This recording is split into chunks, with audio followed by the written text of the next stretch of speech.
नमस्कार दोस्तों, स्वागत है आपका द डेस्टिनी के एक नई सीरीज़ में जिसका नाम है क्लास 10th मैथमेटिक्स। इसमें हम क्लास 10th के एनसीईआरटी बुक के सारे चैप्टर्स एंड एक्सरसाइजेस को कवर करने की कोशिश करेंगे। आज हम इंट्रोडक्शन टू ट्रिगोनोमेट्री चैप्टर शुरू करेंगे जो इस बुक का 8th चैप्टर है। चलिए शुरू करते हैं। एक बहुत बड़े जर्मन फिलोसोफर एंड साइकोलॉजिस्ट हुए J.F. हर्बर्ट। उन्होंने कहा there is perhaps nothing which so occupies the middle position of mathematics as trigonometry. मतलब कि संभवतः त्रिकोणमिति के अलावा गणित की कोई शाखा नहीं है जो उसकी मध्य स्थिति का स्थान ले सके। आप सभी ने ट्रायंगल तो पढ़ा ही होगा, specially right angle triangle. Okay, तो हमारी क्लास इसी के इर्द गिर्द रहने वाली। कुछ एग्जाम्पल्स ले लेते हैं। मान लीजिए कोई अपने घर की बालकनी में बैठा हुआ अपने सामने स्थित मंदिर की सीढ़ियों पर रखे एक फ्लावर पॉट को देख रहा है। तो we can imagine a right angle triangle can be formed. Okay, if we know the height of that balcony from the ground, then how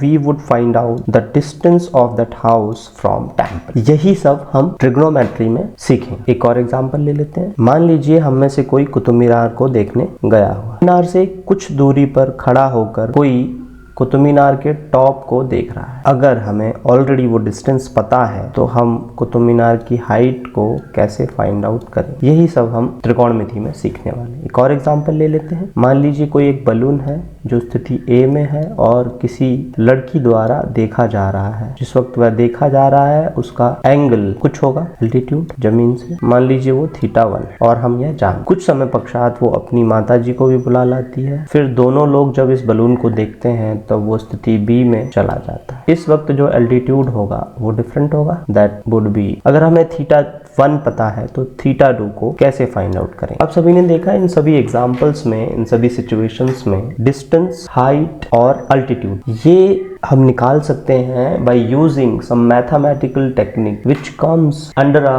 branch of mathematics called trigonometry. Understand? चलिए समझ लेते हैं trigonometry होता क्या है। It is a branch of mathematics dealing with the relationship between angles and sides of triangle, specially right angle triangle. अगर इसके अर्थ की बात करें तो ट्राइगोनोमेट्री, ट्राई मींस तीन, gon means you can say sides, और अगर हिंदी की बात करें तो कोण, मेट्रॉन मींस माप, या फिर मित मींस आकृति। तीन कोणों की आकृति या तीन भुजाओं का माप। आप सभी समझ गए होंगे कि यहाँ पर त्रिभुज की बात की जा रही है और स्पेशली राइट एंगल ट्रायंगल। अगर हिस्ट्री की बात करें तो सबसे पहले इसे इजिप्ट एंड बेबीलोन में रिकॉर्ड किया गया था। उसके बाद इंडिया और ग्रीस में भी इसे एस्ट्रोनॉमी एंड लैंड सर्वेइंग में प्रयोग किया जा रहा है। फिजिकल साइंसेस भी हमारे कहीं ना कहीं ट्रिग्नोमेट्रिकल कॉन्सेप्ट पे बेस्ड है। ये मैथमेटिक्स में भी बहुत इंपॉर्टेंट है और रियल लाइफ में भी हम इसका खूब प्रयोग करते हैं। जैसे आर्किटेक्चर हो गया, आपने देखा होगा मिस्र के पिरामिड जो बने हैं वो इन्हीं कॉन्सेप्ट को प्रयोग में लाके बनाए गए। सबसे पहली चीज जो हम पढ़ेंगे इस चैप्टर के अंदर वो है ट्रिग्नोमेट्रिक रेशियोज। रेशियोज क्या होता है आप सब जानते हैं। रेशियोज मतलब P/Q की फॉर्म में लिखे जाते हैं। सबसे पहले हम जान लेते हैं कि जो राइट एंगल ट्रायंगल है उसकी तीनों भुजाओं का नामकरण क्या है with respect to it acute. मान लीजिए कि हमने इस एंगल C को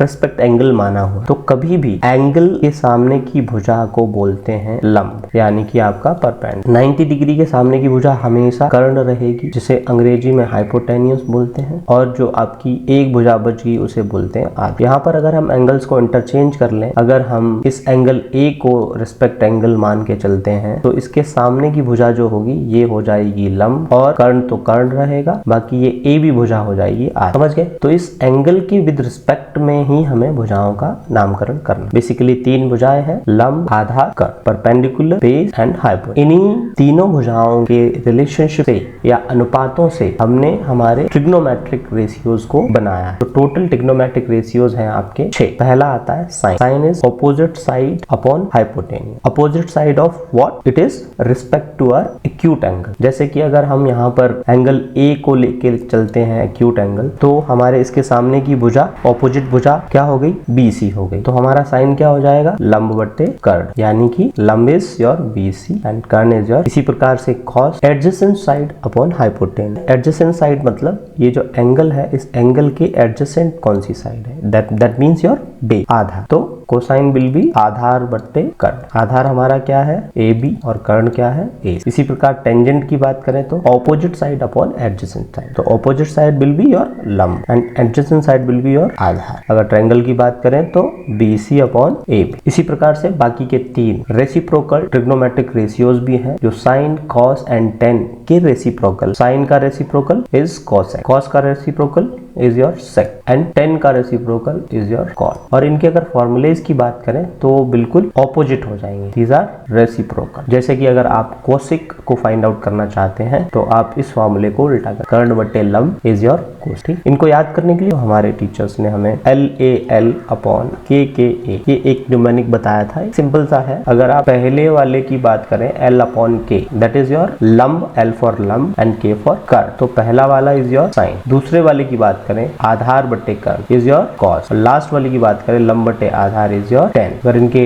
रेसिप्रोकल्स की बात करें तो KKA अपॉन LAL। ठीक है, तो कर्ण बटे लंब इज योर कोसेक, कर्ण बटे आधार इज योर सेक एंड आधार बटे लंब इज योर कॉट। अंडरस्टैंड? तो आई होप कि आपको ये ट्रिग्नोमेट्रिक रेशियोज क्लियर हो गए होंगे। AD 500 में ही आर्यभट्ट जी ने अपनी एक कृति आर्यभट्टम में इस साइन को इंट्रोड्यूस कर दिया। उन्होंने इसे अर्ध ज्या कहा था, जो बाद में छोटा होकर ज्या और जीवा प्रचलन में। जब आर्यभट्ट को अरेबिक में ट्रांसलेट करा गया तो जीवा को ज्यों का त्यों ही रखा गया, लेकिन जब इसे लैटिन में ट्रांसफॉर्म किया गया तब इस वर्ड को साइनस बोला गया। फिर साइनस को धीरे धीरे साइन बोलने लगे, SINE। फिर एक एस्ट्रोनॉमी के प्रोफेसर थे, इंग्लिश प्रोफेसर एडमंड गुंटूर, उन्होंने इसे पहली बार साइन एब्रिविएट किया, तब से साइन SIN ही प्रचलन में है। सब्सिक्वेंटली कॉस और टेन को बाद में इंट्रोड्यूस किया गया। आर्यभट्ट ने कॉस को कोटिज्या कहा था, उसके बाद में एक इंग्लिश मैथमेटिशियन थे सर जोनस मूरे, उन्होंने बाद में इसे एब्रिविएट किया कॉस, ऐसे ही टेन। चलिए बात कर लेते हैं कुछ नोट्स की, जैसे कि the values of trigonometric ratios of an angle do not very with the length of the side of if the angle remains the same. अगर आपका ये एक्यूट एंगल सेम रहता है, फिर आप इसके साइड्स को कितना भी घटा लें या बढ़ा लें, ट्रिग्नोमेट्रिक रेशियोज की वैल्यू चेंज नहीं होगी। देखिए आपका लंब चाहे PM हो जाए, चाहे BC हो जाए, चाहे Q1 हो जाए, आपका ट्रिग्नोमेट्रिक रेशियो सेम रहेंगे, बिकॉज दे आर रेशियो। तो रेशियोज में अगर आप कुछ भी ऊपर या नीचे घटाते बढ़ाते हैं तो रेशियो की वैल्यू कभी कम नहीं होगी, हमेशा ध्यान रखने वाली बात। तो रेशियोज की वैल्यू वेरी नहीं। अभी बात करते हैं पाइथागोरस थ्योरम की। तो आप सभी ने पिछली कक्षाओं में पढ़ा होगा कि पाइथागोरस थ्योरम इज योर कर्ण का स्क्वायर इज इक्वल टू लंब का स्क्वायर प्लस आधार का स्क्वायर। अगर कर्ण हमारा AC है देन AC स्क्वायर, अगर हम ABC ट्रायंगल की बात करें और लंब हमारा BC है then BC square plus AB। This is as per triangle sine. Pythagoras theorem हमें हमेशा ध्यान में रखना है, क्योंकि आगे आने वाली एक्सरसाइजेज में इसका खूब प्रयोग। कुछ बातें और हैं ध्यान रखने वाली। अगर हम साइन A का होल स्क्वायर करते हैं तो हम इसे साइन स्क्वायर A लिख सकते हैं, लेकिन अगर हम साइन A का होल इनवर्स करते हैं तो हम इसे नहीं लिख सकते sine inverse A, okay, because sine A का whole inverse is your 1 upon sine A which is cosec A, that is reciprocal. But sine inverse A is different, जो कि हम आगे की कक्षाओं में पढ़ेंगे। एक और चीज, साइन ऑफ एंगल A, ये है abbreviation. It is a sine of angle A, it is not the product of sine और एंगल A। हमेशा ध्यान में रखें, साइन A एक ही एब्रिविएशन है जिसे हम बोलते हैं it is sine of angle A और cos of angle A। It is not the multiplication of the both. अगर हम ट्रिग्नोमेट्रिक रेशियोज की बात करें तो हर पर्टिकुलर एंगल के लिए ट्रिग्नोमेट्रिक रेशियोज की कुछ न कुछ वैल्यूज हैं जो हमारे आगे आने वाली एक्सरसाइजेज में रेगुलर यूज में लाई जाएंगी। इसीलिए बेहतर है कि इस टेबल के थ्रू हम वो सारी वैल्यूज को याद करें। जैसे कि अगर साइन 0 की वैल्यू इज 0, साइन 30 की value 1/2, sin 45 is 1/√2, sin 60 is your √3/2, sin 90 is your 1। हम एक एक करके हर एंगल के लिए साइन या कॉस या जितने भी ट्रिग्नोमेट्रिक रेशियोज हैं, हर एंगल के लिए उनकी वैल्यूज निकाल के देखेंगे। हम प्रूव करेंगे कि ये वैल्यू sin 0 की वैल्यू 0 क्यों है। लेकिन प्रूव करने के साथ साथ हमें इस टेबल को ध्यान में रखना है और इसमें दी गई सारी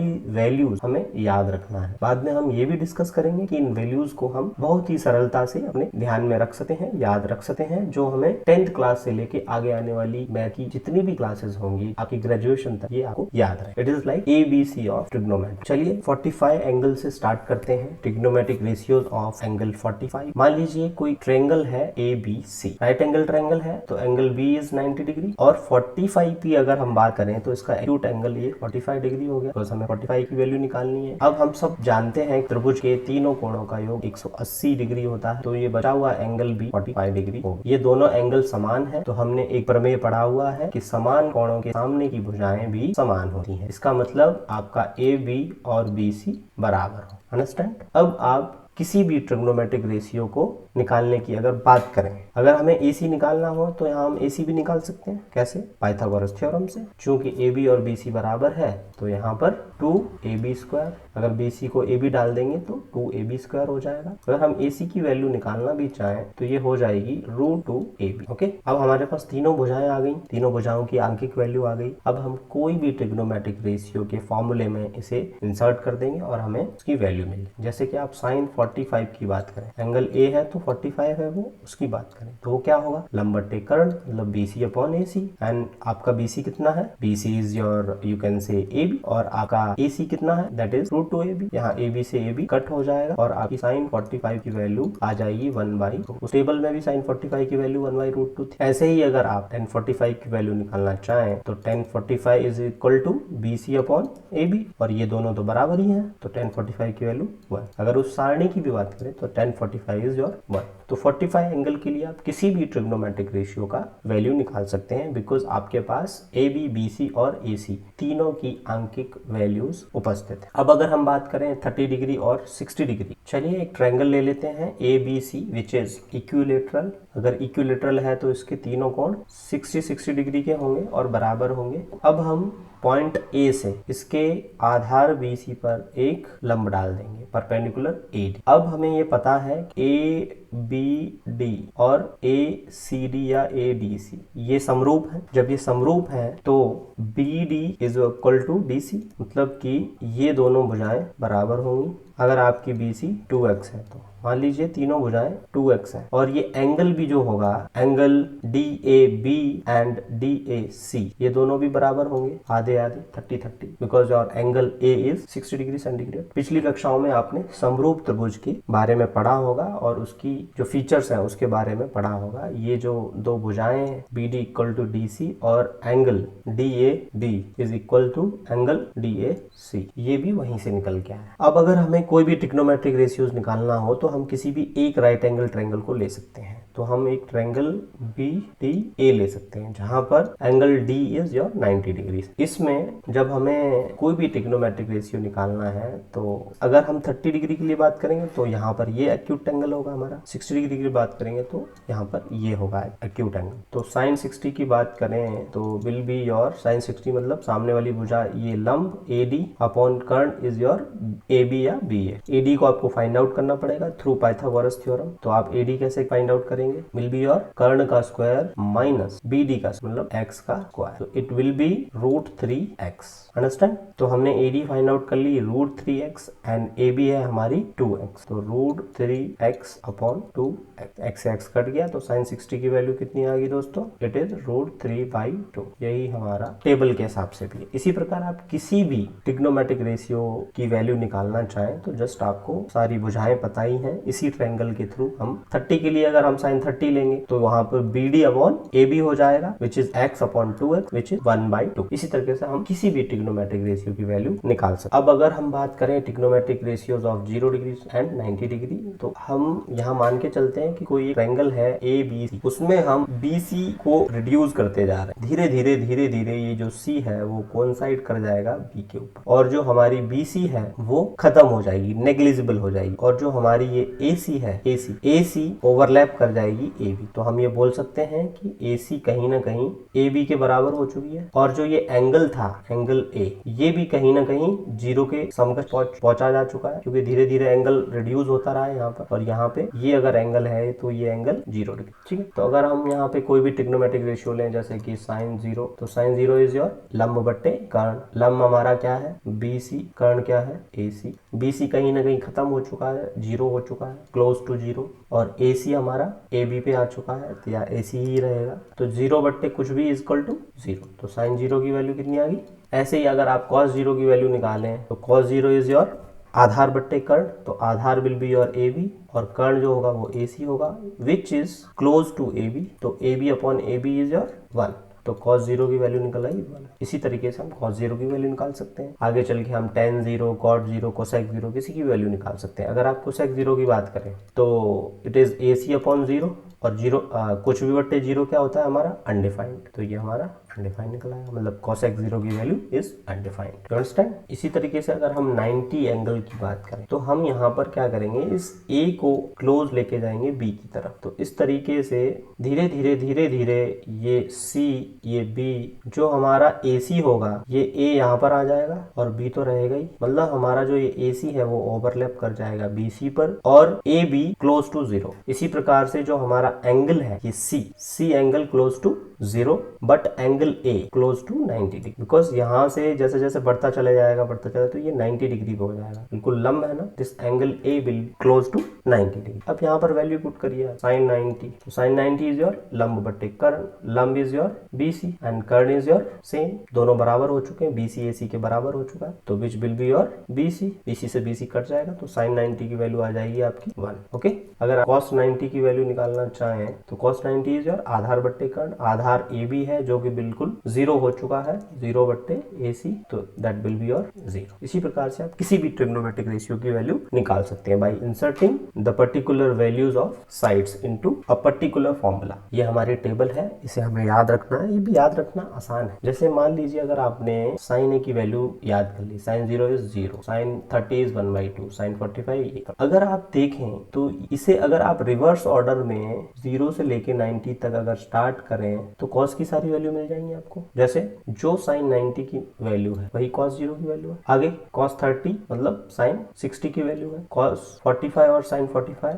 दोनों की वैल्यू सेम है, cos 60 की वैल्यू वही है जो साइन 30 की वैल्यू है और cos 0 की वैल्यू वही है जो कि साइन 0 की। इस तरीके से आपको cos की वैल्यूज याद हो जाएंगी। tan की वैल्यूज आपको याद रखनी पड़ेंगी, tan 0 इज 0। अगर आप साइन और cos का डिवाइड कर दें, इस वैल्यू को निकालने के लिए अगर आप डिवाइड कर दें साइन और cos का तो आपको tan की वैल्यू मिलेगी। देखिए 1/2 को √3/2 से अगर डिवाइड करेंगे तो आपको 1/√3 मिलेगा कि नहीं मिलेगा। अगर 1/√2 को 1/√2 से डिवाइड करेंगे तो आपको 1 मिलेगा कि नहीं मिलेगा। अगर √3/2 को 1/2 से डिवाइड करेंगे तो √3 मिलेगा। 1 को 0 से डिवाइड करेंगे मतलब नीचे 0 है तो नॉट डिफाइंड। ओके, तो इस तरीके से आप tan की वैल्यू याद करते हैं। साइन की वैल्यू अगर आपको याद हो गया तो cos की वैल्यू आप निकाल सकते हैं, उसको पीछे से स्टार्ट कर दीजिए। tan की वैल्यू निकालने के लिए साइन और cos की वैल्यू को डिवाइड कर दीजिए। उसके बाद जो आपके ये तीनों ट्रिग्नोमेट्रिक रेशियो हैं ये तो रेसिप्रोकल ही हैं, तो कोसेक की कोई भी वैल्यू निकालने के लिए आप बस क्या करिए कि साइन की वैल्यू को रेसिप्रोकल कर दीजिए, मतलब 1/0 1/0 will be your not defined, 1/2 का रेसिप्रोकल 2, 1/√2 का रेसिप्रोकल √2, √3/2 का रेसिप्रोकल 2/√3, 1 का 1। इस तरीके से आपको कोसेक की वैल्यू मिल जाएंगी। ऐसे ही आप सेक और कॉट की वैल्यू भी निकाल सकते हैं। आप सेक के लिए कॉस की वैल्यू को रेसिप्रोकल कर दीजिए, कॉट के लिए tan की वैल्यूज को रेसिप्रोकल कर दीजिए। तो ये कुछ टेक्निक्स हैं जिनके थ्रू आप आसानी से इस टेबल को याद रख सकते। कुछ समय लगेगा, धीरे धीरे आपके हैबिट में आ जाएगा, ये सारी वैल्यूज आपको थ्रू आउट द लाइफ याद रहेंगी। कुछ ट्रिग्नोमेट्रिक आइडेंटिटीज की बात कर लेते हैं। आइडेंटिटीज क्या होता है ये हमें पता है क्योंकि हमने पिछली कक्षाओं में पढ़ा है। अगर हम रिकॉल करवा रहे हो, identity when it is true for all values of variables involved in a equation, मतलब अगर कोई इक्वेशन है उसमें उस वेरिएबल की सारी वैल्यूज के लिए अगर वो ट्रू है then it is identity. Understand. अगर ट्रिग्नोमेट्रिक आइडेंटिटी की बात करें तो an equation involving trigonometric ratios of an angle is called a trigonometric, मतलब कि it is true for all values of the angles involve. जैसे कि हम बात करें sine square theta plus cos square theta is equal to 1, यहाँ पर आप थीटा की कोई भी वैल्यू रखिए, ये हर वैल्यू के लिए ट्रू हो ये इक्वेशन। अगर आप सोच रहे हो कि ये वैल्यूज आई कहाँ से, तो आप पाइथागोरस थ्योरम को याद करिए which is your AC square is equal to AB square plus BC square. अगर यहाँ पर आप AC स्क्वायर का डिवाइड कर दें इस इक्वेशन में तो आपको क्या मिलेगा, यहाँ पर 1 मिलेगा। ये AB upon AC is your sine, it can be theta for particular angle, theta is angle, don't confuse with theta plus BC upon AC is your cos. ये आइडेंटिटी मिल गई हमें। इसी प्रकार दो और आइडेंटिटीज है, 1 plus tan square theta is equal to sec square theta, 1 plus cot square theta is equal to cosec square theta. इन दोनों को भी फाइंड आउट करने के लिए आप इसी पाइथागोरस प्रमेय में एक बार AB स्क्वायर का डिवाइड कर दीजिए, एक बार BC स्क्वायर का डिवाइड कर दीजिए, आपको ये दोनों आइडेंटिटीज मिल जाएंगी। बट इन दोनों आइडेंटिटीज के लिए कुछ ध्यान में रखने वाली बातें हैं जो हम लास्ट में कंक्लूजन में डिस्कस करेंगे। आइडेंटिटीज का हम प्रयोग करते हैं एक्सप्रेशंस को सिंप्लीफाई करने में और प्रॉब्लम सॉल्विंग, जो आगे की एक्सरसाइज में हम बात कर लेते हैं एप्लीकेशंस ऑफ ट्रिग्नोमेट्री की। अगर आप दैनिक जीवन में देखें तो जितने भी कंस्ट्रक्शंस और आर्किटेक्चर से रिलेटेड वर्क है, इनमें एंगल्स, डिस्टेंसेस, ये सब कैलकुलेट करने के लिए ट्रिग्नोमेट्री का ही यूज करा जाता है। एस्ट्रोनॉमी में भी हम यूज करते हैं, पहले भी यूज करते थे जब अर्थ से सन और स्टार्स का डिस्टेंस वगैरह कैलकुलेट करने के लिए ट्रिग्नोमेट्री का यूज होता था। नेविगेशन एंड सर्वेइंग में यूज करते हैं, फिजिक्स एंड इंजीनियरिंग में यूज करते हैं। फिजिक्स में आपके वेव फॉर्म्स, ऑसिलेशन और mechanical stresses in the systems को फाइंड आउट करने में, एनालाइज करने में हम ट्रिग्नोमेट्री का यूज करते हैं। चलिए कंक्लूजन की बात करते हैं। आप सभी ने रेशियोज को अच्छे से पढ़ लिया होगा। रेशियोज 6 प्रकार के रेशियोज हैं हमारे। 6 के 6 प्रकार के रेशियो के फॉर्मूलेज क्या क्या हैं वो हमें पता लग गया। आइडेंटिटीज एंड कैलकुलेशंस, ठीक है। आइडेंटिटीज, ये तीनों आइडेंटिटीज की हमने बात करी थी, ट्रिग्नोमेट्रिक आइडेंटिटीज की, और मैंने वहां बोला था कि ये जो लास्ट की 2 आइडेंटिटीज हैं, ये इनमें हमें एक कंडीशन याद रखनी है। It is true for this angle A should be less than 90 degree and greater than and equal to 0 degree. ये 90 डिग्री के बराबर नहीं जा, क्यों नहीं जा सकता? क्योंकि अगर आप sec 90 की बात करें तो sec 90 की वैल्यू कितनी है? sec 90 इज योर, और जब आपका एक वैल्यू एंगल A मतलब जो कि 90 डिग्री है उसके लिए अनडिफाइंड हो जाता है तो पूरा आइडेंटिटी ही आपका अनडिफाइंड हो जाएगा। Identity is not true for 90 degree, the angle should be less than 90। इसी प्रकार ये वाली आइडेंटिटी 0 डिग्री से बड़ी होनी चाहिए, 0 डिग्री के बराबर नहीं होना, और 90 डिग्री के बराबर भी हो सकता है और कम भी हो। यहाँ पर क्योंकि अगर आप cosec 0 की बात करें तो वो अनडिफाइंड है, वो अनडिफाइंड है तो पूरी आइडेंटिटी ही अनडिफाइंड हो जाएगी। चलिए प्रैक्टिस एंड विजुअलाइज करिए, और आगे की क्लासेस में हम सारी एक्सरसाइजेस सॉल्व करने की कोशिश करेंगे, 8.1, 8.2 एंड 8.3। तब तक के लिए इसी तरीके से पढ़ते रहिए। गुड बाय, जय हिंद।